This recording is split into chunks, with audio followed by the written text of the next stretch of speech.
Good morning, students. Standard 6. I hope every one of you are fine and healthy. So, today I'm going to start chapter 3, which is about Egyptian civilization. And in this discussion, I would mention about Egyptian civilization, its origin, location, rivers, society, occupation, art and architecture, town planning, religious beliefs of the people, and finally the decline of the civilization. So, students, in my earlier interaction, I have discussed about the Indus Valley civilization and your Mesopotamian civilization. So, this civilization also shares some similarity with the earlier two, as it is also one of the oldest civilization which also flourished near the bank of the river Nile. If you will see this Egyptian civilization, it is especially it flourished near in the Nile Valley, which is present in the northeastern Africa, and it is a narrow strip of fertile land which is protected by Red Sea on the eastern side, and on the western side there is Sahara Desert. If you will see the whole area, especially the whole country Egypt, it is actually a desert area.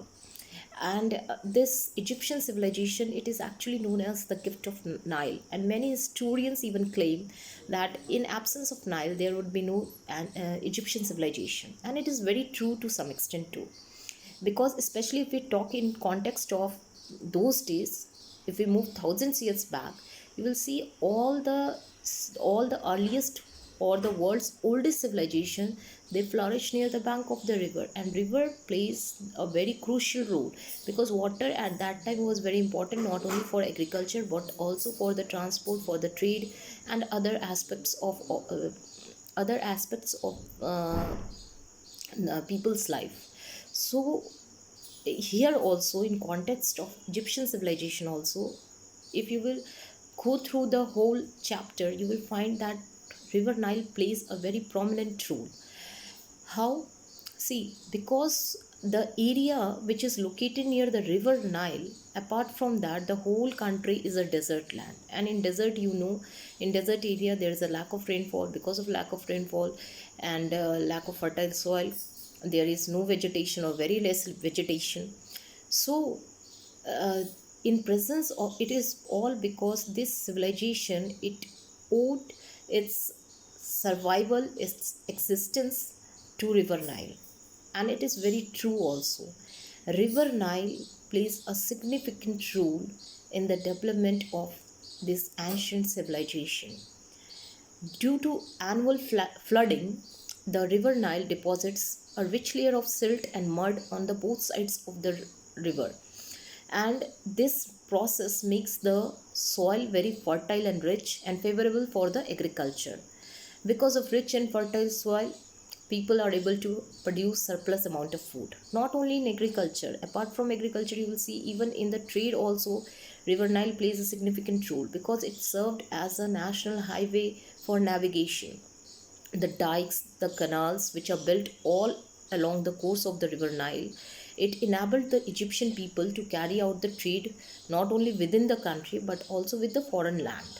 So ultimately, importance of river Nile is easily understood by you. I think so. There is no confusion in this.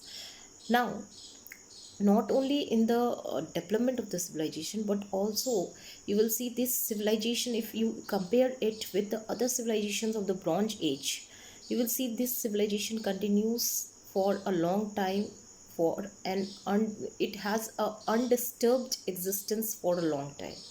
And it is because this river helped the people to produce surplus amount of food, to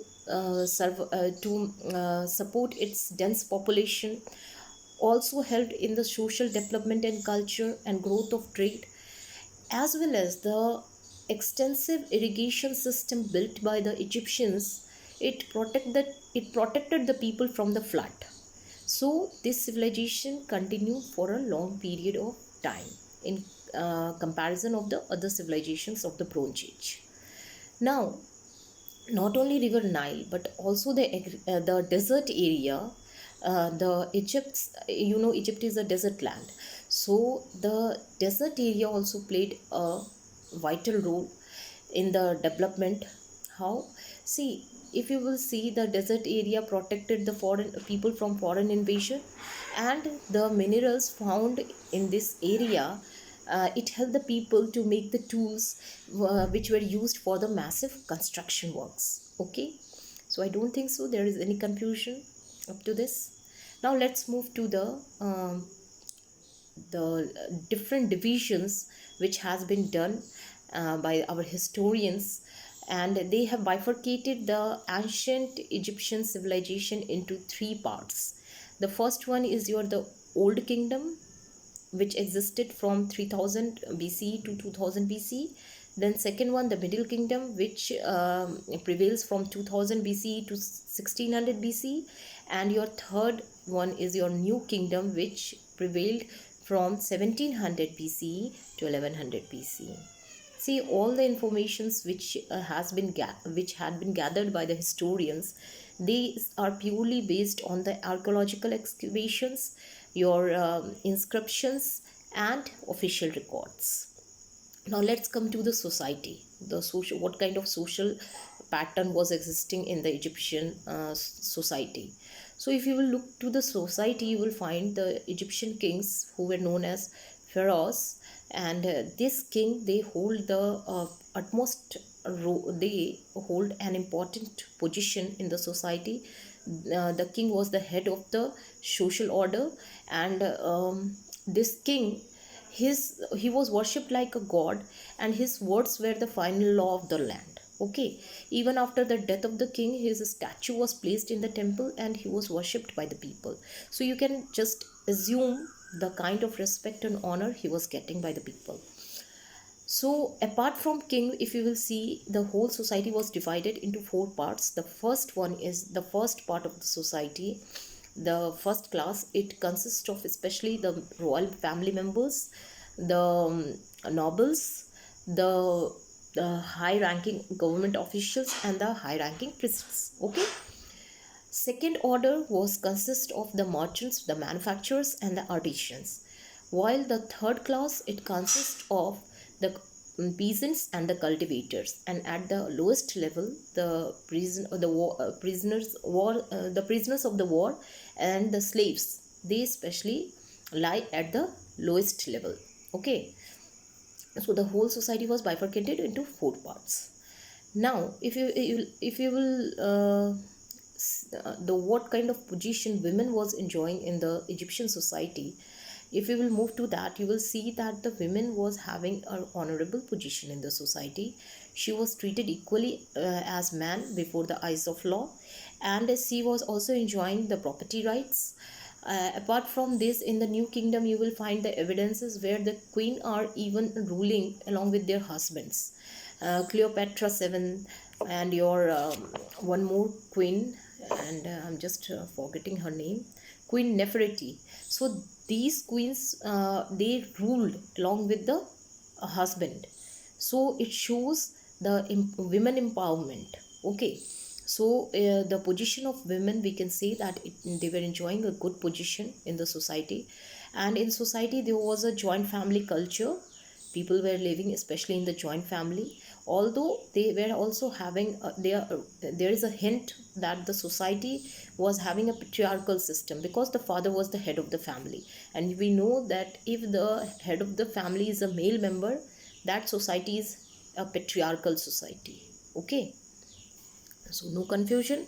Now let's come to occupation. So agriculture was the major occupation of the people, and you all know why, because river Nile, it provides a rich fertile soil which supports the growth of the crops, and agriculture was one of the major occupation of the people. And during the ancient time, the in the Egypt, there was a presence of largest agricultural community, and not only river Nile, but also the extensive irrigation system built by the people of Egypt, it helped to continue the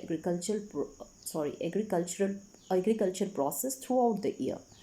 So because of the annual flooding of Nile, and the extensive irrigation system helps the agricultural process and help the people to produce large amount of food.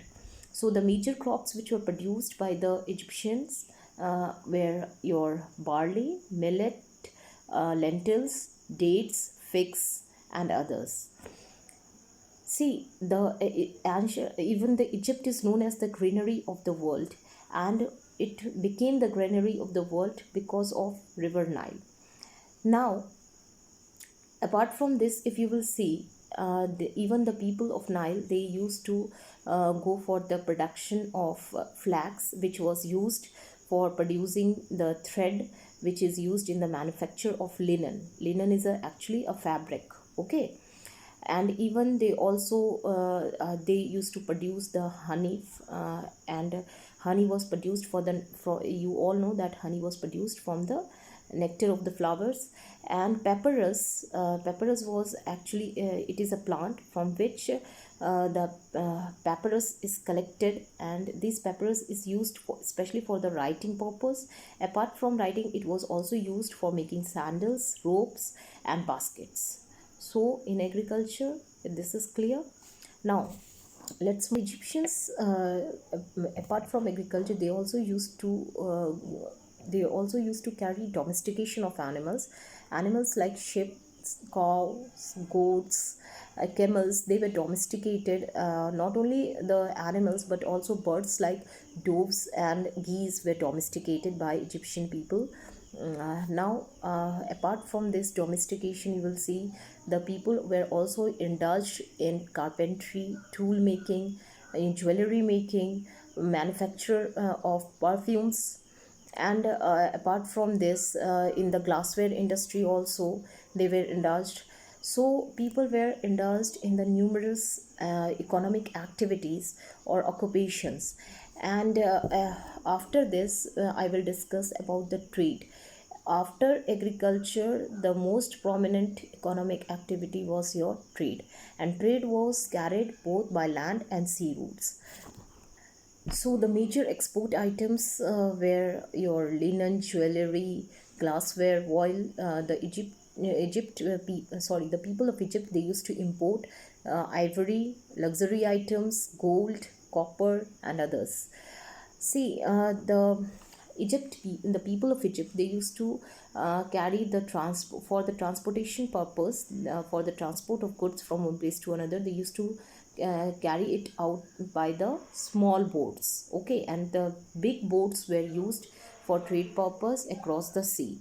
While in the desert area, the carvas were used by the Egyptians to carry the trade process. And the people of Egypt, they used to carry the trade system with the help of barter system. You know what is barter system, where you exchange the goods.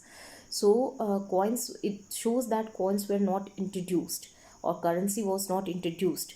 That's why people were taking the help of the barter system. Now, let's come to the religious beliefs of the Egyptians. If you will see, the people of Egypt, they used to worship many gods and goddesses, but their chief god was sun god. The sun god was known as Ra, and apart from sun god, the gods and goddesses like Isis, Horus, Sebek, they were also worshipped by the people of Egypt. And each city has their own favorite god. Apart from this, you will see that in every I have mentioned you already while discussing the society, that the king who were known as pharaohs, they were worshipped as god after their death. So the king statue was placed in the temple after his death, and he was worshipped by the people. The people of Egypt also worshipped the animals like your crocodile, cows, jackals, snake, and others. The people of Egypt have faith that life even exists after death. So that's why they used to bury their they used to bury the dead bodies along with the daily used commodities, and this simply expose their belief that they have the faith that life even continues after death. And in regarding this, I will discuss about mummies, which is an important feature of the Egyptian civilization. So mummies are especially the preserved dead bodies.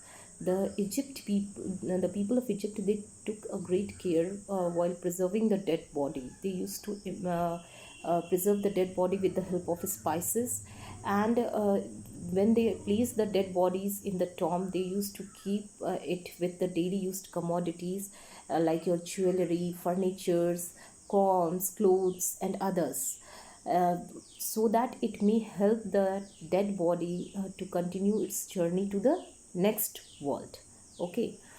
And the kings who were placed in the tombs, the royal tombs, they were known as pyramids. Okay, pyramids are nothing but actually the royal tombs of the pharaohs or the Egyptian kings. Now, a lot of research work is going on even today to study how they used to preserve the dead bodies. Okay, so their knowledge of chemistry is very much clear with the preservation of these dead bodies. Now, if we talk in the field, talk about the Egyptians' achievement in the field of art and architecture, you will see that the art and architecture of Egyptians clearly expose the engineering skills of Egypt people, because if we look either towards the Sphinx or the various temples which have been built by the people of Egypt, or the pyramids, they clearly expose the great engineering skills. And if you take the example of the Karnak temple, which was dedicated by the people of Egypt to the sun god, it has huge columns. It is having a huge columns, which especially in this temple, 130 columns were used. So not only this, regarding the pyramids, you will see that the pyramids are built at Giza. It is regarded as one of the seven wonders of the world, and it was built by king of Egypt, who was known as Pharaoh Khufu. And it took almost 20 years to build this great pyramid. And the pyramid is a finest example. It is actually a royal tomb which is built with the help of stone and is in triangular in shape, and decorate. If you will go through the walls or the pyramids, you will see the walls are decorated with the pictures of human beings, birds, animals. So the even the craftsmanship of Egyptian people, no doubt it was par excellent. The people, they use different ideas to decorate the buildings, whether that was your temple or sphinx or your pyramids. Even the sphinx, which is a mythological figure, and it is having the body of lion and head of a man. So this is actually also a great this also shows the architecture of the people, because it is a figure which has been carved out from a single stone.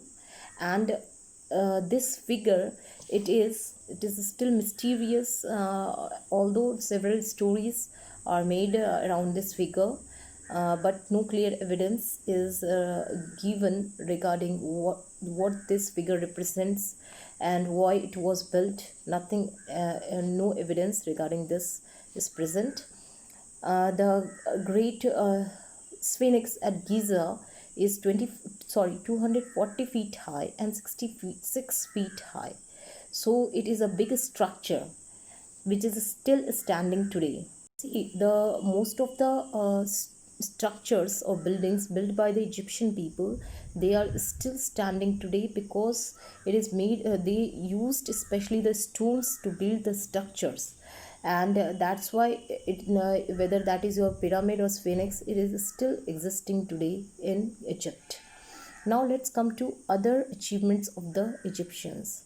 Not only in the field of art and architecture, or irrigation, or agriculture, or trade, but in other fields also, the Egyptians achieved a lot. See, the Egyptians were first to make the solar calendar, which we are still following today.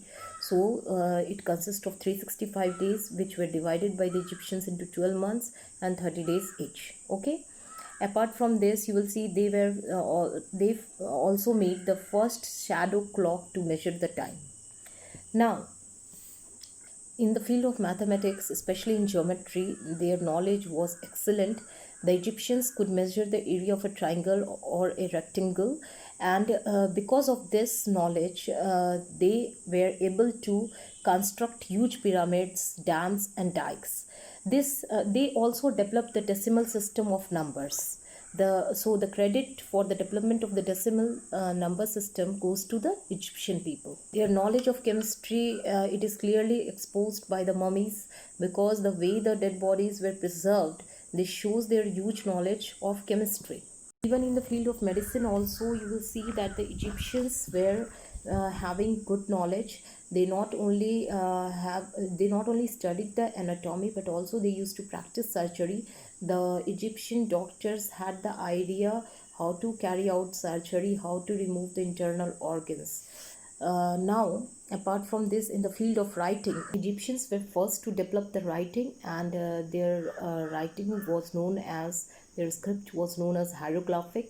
And hieroglyphic simply means the sacred writing, and it was considered sacred because it was used especially for religious purpose. In the beginning, they used the pictorial form of writing, means they used to signify the feelings or express the ideas through the pictures.